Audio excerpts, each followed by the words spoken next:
Bithynia and Pontus was the name of a province of the Roman Empire on the Black Sea coast of Anatolia. It was formed by the amalgamation of the former kingdoms of Bithynia and Pontus. History: the province of Bithynia and Pontus was originally two separate kingdoms, among the several successor kingdoms of Alexander the Great's empire. Roman ally: the kingdom of Bithynia first achieved independence from the larger Hellenistic kingdoms in 297 BC under its first king Xerxes I of Bithynia. Under King Prusias I, Bithynia first came into contact with the Roman Republic. Bithynia remained neutral during Rome's war against the Seleucid Empire and its king Antiochus the Great from 192–188 BC. Despite the Seleucid Empire being the longtime enemy of the kingdom, Prusias I's son and successor, Prusias II of Bithynia, first opened relations with Rome. Following Prusias I's failed invasion of the Roman ally of the Kingdom of Pergamon in 154 BC, Bithynia was forced to pay heavy war reparations. Prusias II sent his son Nicomedes II of Bithynia to Rome to negotiate a reduction in the annual payments. Once in Rome, Nicomedes II gained the favor of the Roman Senate and, following a failed assassination attempt on Nicomedes I's life by his father Prusias II, the Senate supported Nicomedes II in his revolt against his father, supported by Roman Pergamon king Attalus II Philadelphus. Nicomedes II overthrew his father and became king in 149 BC and entered into an alliance with Rome. Nicomedes II would be a loyal ally, actively supporting Rome's interests in the Aegean Sea and Black Sea. In 133 BC, King Attalus III of Pergamon died, bequeathing his kingdom to Rome. However, Eumenes III, claiming to be the illegitimate son of a former Pergamon king, claimed the throne and made war against the Romans. Though the Romans sent the consul Publius Licinius Crassus Dives Mucianus to enforce their claims in 130 BC, Eumenes III defeated them and killed Crassus. Rome sent a second army in 129 BC under Marcus Perpenna to face Pergamon pretender. Supported by forces under Nicomedes II, Perpenna was able to defeat Eumenes III and secured Rome's claims in western Anatolia, allowing Rome to annex Pergamon directly as the province of Asia. Client Kingdom. First Mithra Datuk War. Relations between Bithynia and Rome soured during the reign of Nicomedes I's son and successor Nicomedes III over the influence over the central Anatolian kingdom of Cappadocia. Becoming king in 127 BC, Nicomedes III conquered Paphlagonia along the Black Sea and began to expand his influence over the Roman ally of Cappadocia. In 116 BC, the Cappadocian king Ariarathes VI was murdered by the Cappadocian noble Gordius on orders from King Mithridates VI of Pontus. Mithridates VI then installed his sister Laodice of Cappadocia, Ariarathes V's widow, as regent over for the infant Ariarathes VII, ensuring Pontic control over Cappadocia in the process. Nicomedes III sought to take advantage of the political power vacuum in Cappadocia, invaded the kingdom, and refused to recognize the infant Ariarathes VII as Cappadocia's legitimate ruler. Laodice, mother of Nicomedes I's deceased wife Nysa, then married Nicomedes III to secure his hold over the kingdom. Mithridates VI swiftly invaded Cappadocia to prevent Nicomedes III from claiming the throne, expelled Nicomedes III, restored his nephew Ariarathes VII to the Cappadocian throne, and returned Cappadocia to Pontus's sphere of influence. Following a rebellion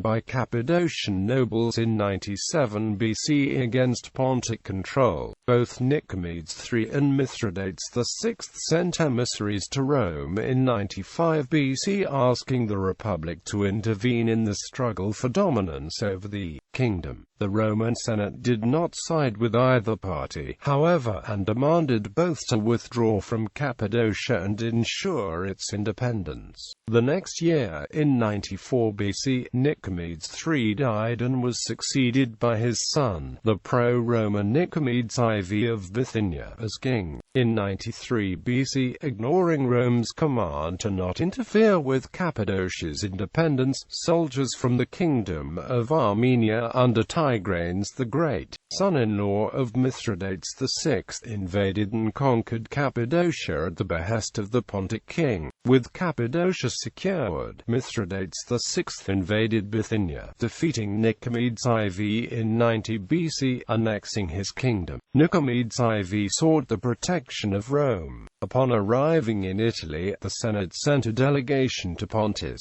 demanding Mithridates restore Nicomedes IV to his throne. Though the social war was still raging in Italy, Rome was able to successfully restore both kings due to the Republic's growing influence in the region. Once restored to his throne, the Senate encouraged Nicomedes IV to raid Mithridates VI's territories. Mithridates VI invaded Bithynia in 88 BC, again forcing Nicomedes IV to flee to Rome. In response to the ousting of Nicomedes IV and Mithridates VI's growing power, the Senate declared war against Pontus and sent the consul Lucius Cornelius Sulla east to defeat Mithridates VI.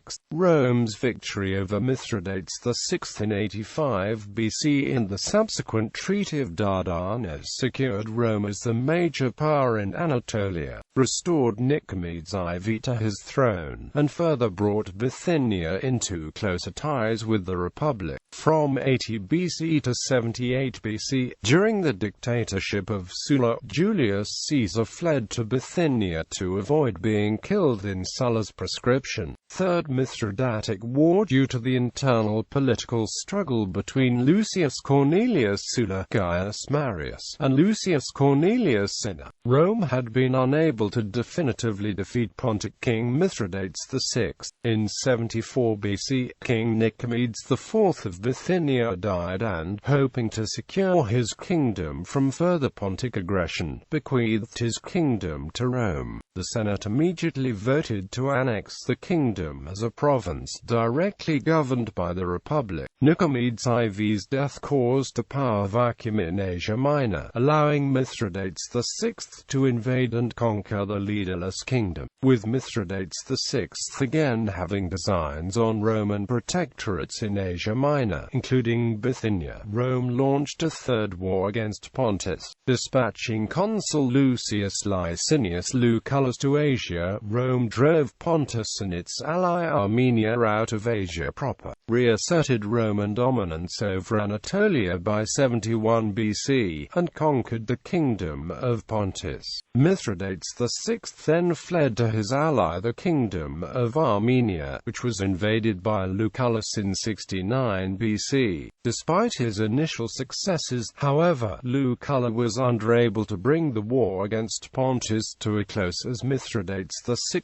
remained at large. Recalling Lucullus, the Senate dispatched Gnaeus Pompeius Magnus to the east to finally defeat Mithridates VI. Arriving in Asia Minor in 65 BC, Pompey decisively defeated Mithridates VI in the Caucasus Mountains of Kingdom of Armenia. Returning to Anatolia proper in 64 BC, Pompey officially annexed Bithynia and the western half of Pontus into the Republic as the directly governed province of Bithynia and Pontus. As for the eastern half of Pontus, Pompey added its territory to that of the Kingdom of Galatia under the Roman client King Deiotarus as a reward for his loyalty to Rome. Roman province Republican civil wars. Bithynia and Pontus became an important player during the Roman Republican civil wars. When Julius Caesar crossed the Rubicon River in 49 BC and started his civil war, many of members of the Roman Senate under the leadership of Pompey fled to the east. The Galatian client King Deiotarus, ruler of the rump state of eastern Pontus, sided with his old patron Pompey against Caesar. However, following Pompey's defeat at the Battle of Pharsalus and subsequent death in 48 BC, Diotarus faced execution by Caesar's forced until the Roman orator Marcus Tullius Cicero pleaded his case and secured his pardon from Caesar. Caesar subsequently named Gnaeus Domitius Calvinus as his chief lieutenant in Asia Minor while Caesar traveled to Ptolemaic Egypt. With the Caesar in Egypt, Pharnaces II, the Roman client king of the Bosporan kingdom and the youngest son of Mithra Datuk VI,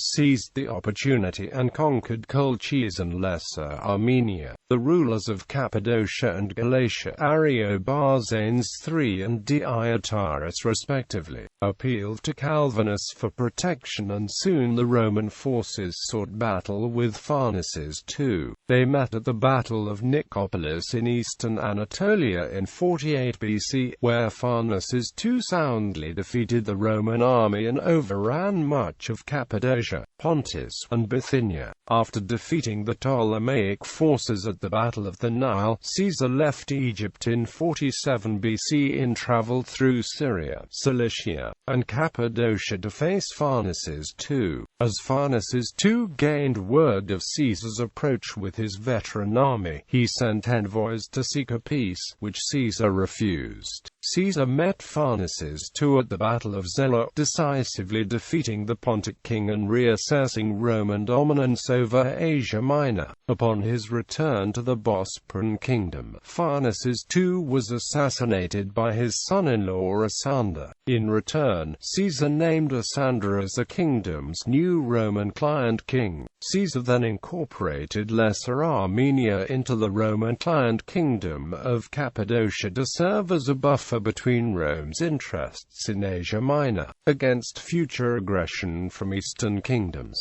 In 45 BC, Caesar, now dictator of Rome, appointed Quintus Marcius Crispus as governor of Bithynia and Pontus. Following Caesar's assassination on March 15, 44 BC, by the members of the Roman Senate, Marcus Junius Brutus and Gaius Cassius Longinus fled from Italy and assumed command of the Republic's eastern provinces, including Bithynia and Pontus, in 43 BC. When Crispus refused to serve the assassin of his patron, Cassius had him removed from office and forced into retirement. Following the defeat of Brutus and Cassius by the Second Triumvirate at the Battle of Philippi in 42 BC, Triumvir Mark Antony assumed command of the Republic's eastern provinces. The Second Triumvirate expired in 33 BC, ending Antony's legal right to govern the eastern half of the Republic. With the Triumvirate lapsed, the struggle for dominance between Antony and Octavian intensified. As Octavian built up his support in the west, Antony drew ever closer to Egyptian Queen Cleopatra. When Octavian declared war on Egypt, Antony, supported by the eastern provinces, went to Egypt's aid against Octavian. Octavian's victory over Antony at the Battle of Actium in 31 BC ensured Octavian's position as undisputed master of the Roman world. In 27 BC, Octavian became Augustus, the first Roman emperor. Rump state. In 39 BC, Antony stripped control of Lesser Armenia from the rulership of the Cappadocian king Ariarathes X of Cappadocia and made Darius of Pontus, son of Pharnaces II of Pontus, the Roman client king of Pontus. Antony also granted to Darius the rulership of the Roman client kingdom of Cilicia. His reign lasted until his death in 37 BC, after which Antony appointed Polemon of Pontus as client king of Cilicia and Arsaces of Pontus as client king of Lesser Armenia. Following Arsaces' untimely death the next year in 36 BC, Antony appointed Polemon as client king of Pontus. Years later, in 16 BC, Polemon I, at the request of Marcus Vipsanius Agrippa and with the approval of Roman Emperor Augustus, married Queen Dynamis of the Bosporan Kingdom, becoming ruler of that realm in addition to Pontus and Cilicia. Polemon I would later add Colchis to his realm of client kingdoms he ruled on behalf of Rome. Following Polemon I's death in 08 BC, he was succeeded by his stepson Tiberius Julius Aspergus as client king of the Bosporan Kingdom, and by his second wife Pythodorida of Pontus became client queen of Pontus, Cilicia and Colchis. Pythodorida would marry then King Archelaus, the Roman client king of Cappadocia, in 08 BC, thereby joining the several eastern client kingdoms under a single family. Following Archelaus's death in 14 AD and the subsequent transformation of Cappadocia into a directly governed province in 18 AD, Pythodorida lost her title as Queen of Cappadocia. Pythodorida was succeeded by her stepson Polemon II of Pontus following her death in 38 AD. Polemon II ruled as a Roman client king over Pontus and Cilicia until the Roman Emperor Nero deposed him in 62 AD. Cilicia was then annexed into a directly governed Roman province and Pontus was reincorporated in Cappadocia, then a directly governed Roman province, Principate, as part of the constitutional reforms of Augustus which transformed the Roman Republic into the Roman Empire. All Roman provinces were divided into imperial provinces and senatorial provinces. Imperial provinces were those border provinces which required a permanent military presence to protect the empire from invasion. As such, only the emperor had the right to appoint the governors of those provinces. Senatorial provinces, conversely, were centered along the Mediterranean Sea and did not possess any significant military force. Augustus allowed the Senate to appoint the governors of these provinces as it had done with all provinces under the republican system. The province of Bithynia and Pontus, as not being a border province and lacking a sizable military force, was classified by Augustus as a senatorial province. Despite this official designation, the distinction between senatorial and imperial provinces quickly began to blur, with the emperor ultimately appointing the governors of all provinces by the 1st century AD. The Roman writer Pliny the Younger was governor of the province in AD 110 to 113.